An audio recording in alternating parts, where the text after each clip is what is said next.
الحمدللہ وسلام علی عبادہ الذین اصطفیٰ اما بعد السلام علیکم ورحمۃ اللہ وبرکاتہ۔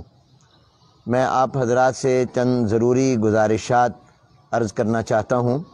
پہلی گزارش یہ ہے کہ آپ حضرات کے علم میں ہے کہ اس وقت پوری دنیا کرونا وائرس کی لپیٹ میں ہے۔ بڑے بڑے ترقی یافتہ ممالک اس سماوی آفت کے سامنے بے بس نظر آتے ہیں اور اس بات کے منتظر اور دعا گو ہیں کہ اللہ تعالیٰ ہی اس مہلک وبا سے انسانیت کو نجات عطا فرمائے۔ اس سلسلے میں تمام احتیاطی تدابیر اختیار کرنا ضروری اور شریعت مطہرہ کا حکم ہے۔ بلا شبہ انسان اپنی ان تدابیر کے ذریعے تقدیر سے نہیں بھاگ سکتا، لیکن ہمیں بحیثیت مسلمان حکم دیا گیا ہے کہ ہم اللہ تعالیٰ پر پورے بھروسے اور توکل کے ساتھ ساتھ حفاظتی تدابیر بھی اختیار کریں۔ اسی سلسلے میں ایک تجویز یہ سامنے آئی ہے کہ مساجد سے قالین اٹھا دیے جائیں، کیونکہ یہ قالین جراثیموں کی آماج گاہ ہیں اور یہ بھی ہو سکتا ہے کہ کسی متاثرہ شخص نے ان پر ہاتھ لگایا ہو یا سجدہ کیا ہو۔ اگر کسی جگہ قالینوں یا صفوں کا اٹھانا مشکل ہو تو گزارش یہ ہے کہ ہر نمازی اپنے گھر سے کوئی صاف کپڑا یا جائے نماز ساتھ لائے اور قالین یا صفوں کے اوپر بچھا کر اس پر نماز ادا کرے تاکہ حفظ ما تقدم ہو سکے اور کسی قسم کا اندیشہ نہ رہے۔ دوسری گزارش یہ ہے کہ بحمداللہ ڈاکٹرز، نرسز اور پیرا میڈیکل سٹاف نہایت جانفشانی سے مریضوں کی خدمت کر رہے ہیں۔ اللہ تعالیٰ ان کو اس کی بہترین جزا عطا فرمائے۔ لیکن چونکہ کرونا وائرس کے مریض کو آئسولیٹ کر دیا جاتا ہے اور لوگ اس کے قریب جانے سے گھبراتے ہیں، اس لیے بعض مقامات پر مریضوں کے تنہائی محسوس کرنے کی اطلاعات بھی موصول ہو رہی ہیں۔ میری تمام ڈاکٹرز، نرسز اور پیرا میڈیکل سٹاف سے اپیل ہے کہ وہ اس خدمت کو عبادت سمجھ کر انجام دیں اور اپنی تمام احتیاطی اور حفاظتی تدابیر کے ساتھ مریض کو یہ احساس نہ ہونے دیں کہ اس کا کوئی پرسان حال نہیں ہے۔ بالخصوص سرکاری ہسپتالوں میں متعلقہ افراد کو پوری تندہی سے اپنے فرائض انجام دینے چاہیے۔ اللہ تبارک و تعالی ابتلا کے اس موقع پر انہیں اس خدمت کا دنیا اور آخرت میں اجر عظیم عطا فرمائیں گے۔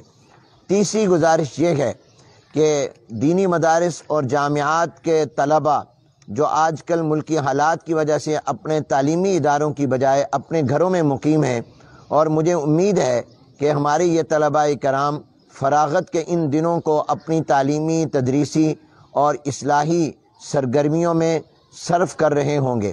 اس کے ساتھ ساتھ طلباء کو اس امر کی طرف بھی متوجہ کرنا ضروری ہے کہ اس وقت اہل وطن ایک وبا کا شکار ہیں اور سینکڑوں مریض ہسپتالوں میں داخل ہیں، ان کے اہل خانہ پریشان ہیں۔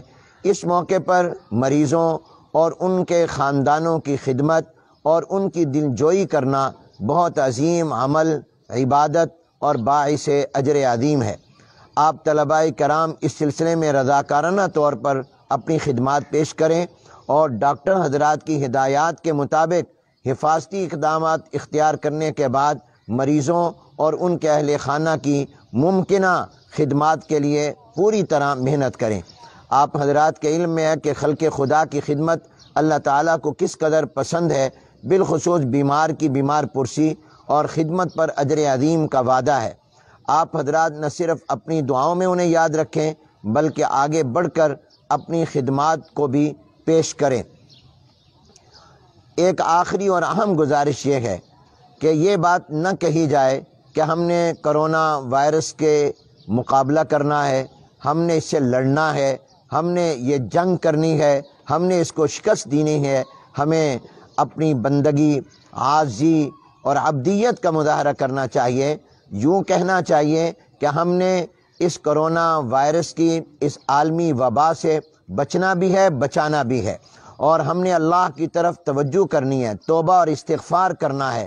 ہمیں یہ چاہیے کہ ہم آیت کریمہ کا ورد کریں، کم از کم روزانہ 100 مرتبہ ضرور لا الہ الا انت سبحانک انی کنت من الظالمین پڑھیں، اور اس کے علاوہ نمازوں کا اہتمام کریں اور توبہ کریں، اللہ کی طرف رجوع کریں، رو رو کر گر گرا کر دعائیں کریں کہ اللہ تبارک و تعالیٰ پوری انسانیت کو اس بلا اور وبا سے نجات عطا فرمائے، اور دینی مدارس و جامعات، مساجد، بالخصوص حرمین شریفین کی وہی رونقیں ہم سب کو اللہ تبارک و تعالیٰ دوبارہ عطا فرما دیں جو ان کا حصہ ہیں۔ وآخر دعوانا ان الحمد للہ رب العالمین۔